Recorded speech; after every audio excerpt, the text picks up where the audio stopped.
Welcome, folks. I'm Raveen, and we're kicking off another PyMCon interview. Today, I have Bill Engels, my friend here, who's going to be giving the next talk in our series about HSGPs. But before I give away too much of his intro, I want to pass it over to you, Bill. Could you mind introducing yourself to the PyMCon audience?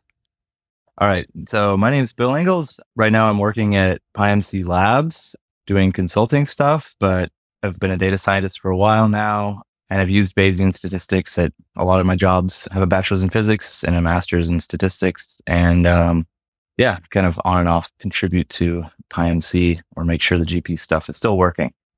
How did you fall into Bayesian statistics? I mean, you mentioned that you have a master's degree in statistics. Is that what really kicked off your journey?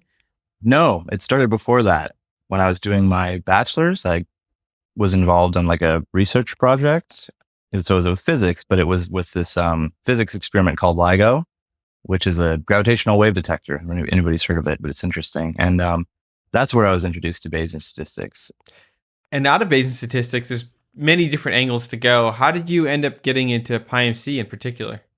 Well, it was for that project specifically. So the project's mainly involved with signal detection, and I was working on something that involved Gaussian processes, and I was looking for software that you could model a Gaussian process with, but also had a fast Fourier transform. And at that time, it was just Theano and PyMC that kind of fit the bill for that. So that's mostly why I got interested there.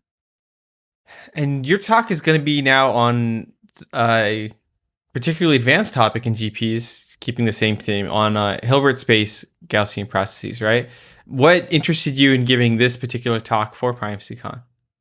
So there's a lot of different approximations out there for Gaussian processes or implementation tricks. And working with GPs in practice, unless you have a very small amount of data, you're going to have to turn to one of those. And this particular approximation works really well in PyMC and other probabilistic programming languages like Stan and things like that. I've been using it for a couple projects and it works really well. So I was excited about getting that in the library, and that's the reason for the talk.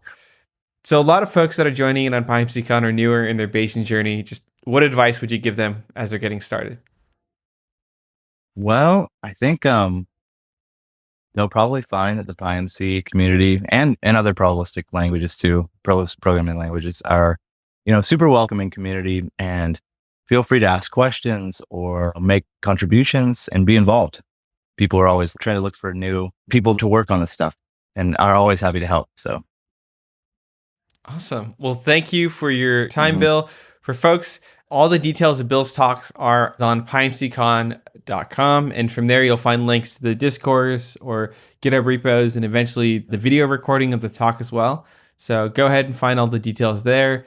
PyMCon is a rolling web series. So if you want to give a talk, you can just go to the CFP and submit your proposal anytime, and you'll be considered for the next web series. And we have many other talks from many other folks. Some have already been completed, some to come. So if you're interested in Bill's talk or anybody else's talk, again, find all the details on the website, and we hope to see you there.